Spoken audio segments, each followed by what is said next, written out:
Hello, welcome to Dela Salipa.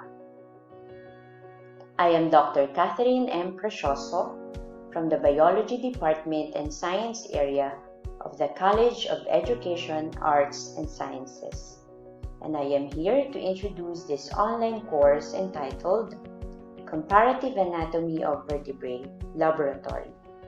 This laboratory course covers the morphological study of organs and organ systems of different vertebrate groups.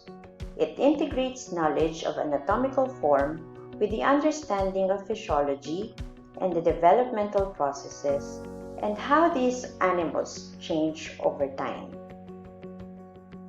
It also familiarizes the students with animal classification schemes and associated taxonomic group diagnostic characteristics, as well as developing and understanding of animal phylogeny and evolution. It is the aim of this course to enable the students to explain the general design of vertebrae and gain an appreciation of the extraordinary diversity of the vertebrae from both living animals and the fossil records. So, let us all explore the wonderful world of animals. Enjoy learning!